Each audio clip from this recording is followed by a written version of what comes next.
وہ خود انڈیا کے اندر موجود نیشنلائٹس نے کیا، ڈیمالشڈ، جو انڈیا کو توڑنے کے لیے سب لگے ہوئے. بائی گاڈ انڈیا کا میڈیا صرف آپ کو گلوسی چمکدار قسم کا انڈیا، شائننگ انڈیا دکھاتا ہے، ورنہ حقیقت ہم آپ کو بتائیں اس پوری قوم کا حال، مطلب ایک نہیں پوری قوم کا حال یہ ہے کہ تیرا سامنا ہوتے ہیں.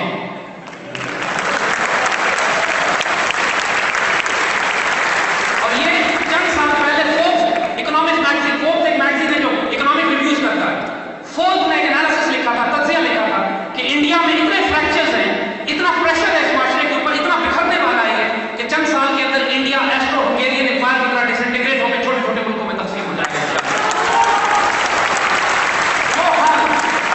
جو حال آج اللہ کے فضل سے امریکہ کا ہونے والا ہے، ہم آپ کو دلیل دیتے ہیں. سوویت یونین کے بارے میں کوئی خواب میں نہیں دیکھ سکتا تھا کہ سوویت یونین ٹوٹے گا. افغانستان میں داخل ہوا. علامہ اقبال نے جس کے بارے میں بہت پہلے بشارت دے دی تھی، فطرت کے مقاصد کی کرتا ہے نگہبانی، فطرت کے مقاصد کی کرتا ہے نگہبانی، یا بندہ صحرائی یا مرد کوہستانی. افغانستان کے مرد کوہستانیوں نے اور اللہ کے فضل سے پاکستان میں جن کی پشت پر آ کر براہ راست strategy, planning, technique, weapon systems, training ہماری تھی، پاکستان نے براہ راست تصادم لیا سوویت یونین سے. اللہ کے فضل سے ہم باقی ہم کو توڑ توڑ کے ٹکڑے ٹکڑے اللہ نے کر دیا. اور اب بات دور نہیں ہے، ہم نے کفر کی ایک سپر پاور کو توڑ کر رکھ دیا. وقت دور نہیں ہے، وارننگ دے رہے سنا رہے خوشخبری اللہ کے فضل سے کہ جو کچھ افغانستان میں افغان طالبان نے امریکنز کے ساتھ کیا ہے، انشاءاللہ العزیز the day will not be far that you will see the disunited states of America inshallah. امریکہ کی اکانومی سے گھٹ کر رہی ہے. آسیہ کی والدہ نے جو بات کہی تھی کہ دنیا میں قومیں کفر کے ساتھ زندہ رہ سکتی ہیں، علی نے فرمایا نہ، لیکن ظلم کے ساتھ نہیں. جو ظلم کی آخری حدیں پار کی امریکہ نے، اس کی آخری کی یہ آفیہ ہماری بہن کا کیس ہے. اس کی ماں نے جو کہا تھا میں نے آفیہ قربان کر دی، لیکن اب ہزاروں محمد بن قاسم پیدا ہوں گے اور یہ امریکہ کے زوال کا دن آج سے شروع ہوتا ہے. واللہ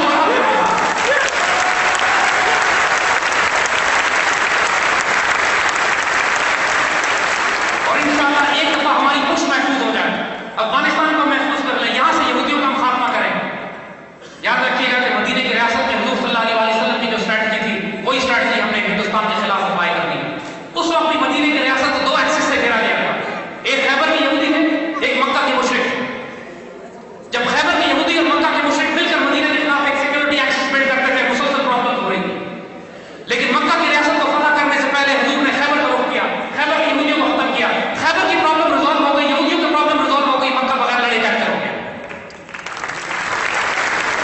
آج پاکستان کو تھریٹ دو ایکسس ہے، افغانستان سے یہودی، نیٹو، کروسیڈرز، سلیبی فوجیں، زائنسٹ ہمیں اس ایکسس سے پرابلم دے رہے ہیں، انڈینز یہاں سے پرابلم دے رہے ہیں. انڈیا بذات خود زائنسٹ ہے، وہ اس ایکسس سے ہمیں پرابلم دے رہے ہیں.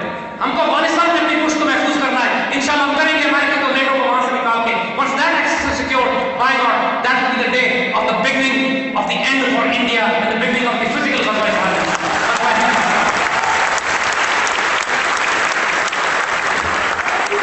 اور ایک انڈیا کے بارے میں ایک بات واضح کر دیں یہاں، مسلمانوں نے 1000 سال انڈیا میں حکومت کی، ہم نے کسی کو تلوار کے زور پر مسلمان نہیں کیا. ہندوستان میں آج بھی 70 کروڑ انسان ایسے بنتے ہیں جن کو اپنی ضرورتیں پوری کرنے کے لیے باتھ روم نصیب نہیں. 50 کروڑ ہندوستان میں ایسے غریب مسکین بستے ہیں جن کو یہ دلیل اور شگر کہتے ہیں، جن کو یہ ہاتھ نہیں لگاتے، انٹچبلز.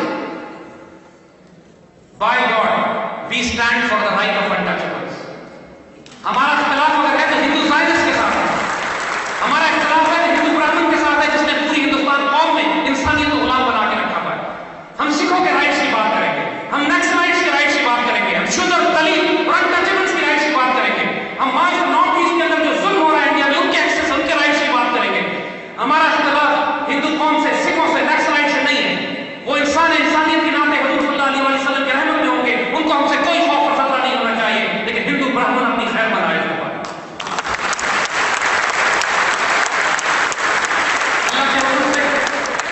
Pakistan stands united. Pakistan stands firm.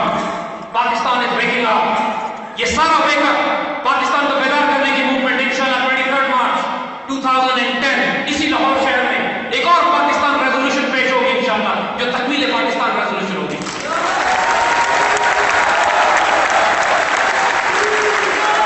70 سال کے بعد ہمارے بزرگوں نے 1940 میں 70 سال پہلے پاکستان ریزولوشن پاس کی تھی، جس کا مقصد پاکستان کی تعمیر. آپ کی نوجوان نسل 21ویں صدی کی نسل اب انشاءاللہ پاکستان کی تکمیل کے لیے قرارداد پاس کرے گی، جس میں ہم وہ گول سیٹ کریں گے کہ ہم پاکستان کو کہاں لے جانا چاہتے ہیں، کیا بنانا چاہتے ہیں. یہ کوئی نئے گول نہیں ہوں گے، یہ وہی گول ہے جو قائد اعظم نے لیاقت علی خان نے 1949 کے آبجیکٹو ریزولوشن میں طے کر دیے تھے. پاکستان کی آئین کا حصہ ہے. ہم صرف یہ کہہ رہے ہیں اگر تم نے اس کو آئین کا حصہ بنایا، اگر ہمارے بڑوں نے، ہمارے بزرگوں نے، ہمارے فاؤنڈنگ فادرز نے اس کو پاکستانی ریزولوشن، پاکستان کی قرارداد مقاصد کو پاس کیا ہے، اس کو امپلیمنٹ کرو. آج اگر تم امپلیمنٹ نہیں کرتے ہو، by God we will implement this and we will make the Pakistan of our founding fathers.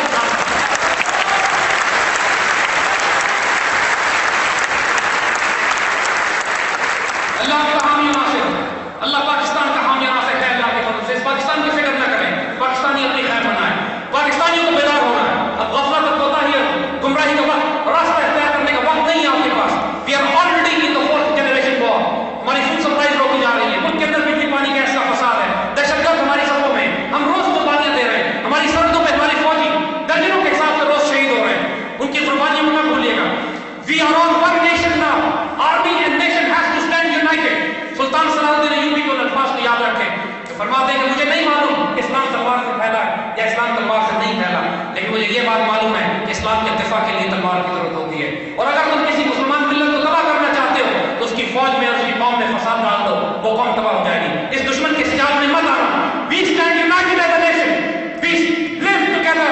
We die together. We seek honor and the glory together. Inshallah, Wazir, glory awaits you. Glory awaits Pakistan. Stand united. Stand firm. Pakistan.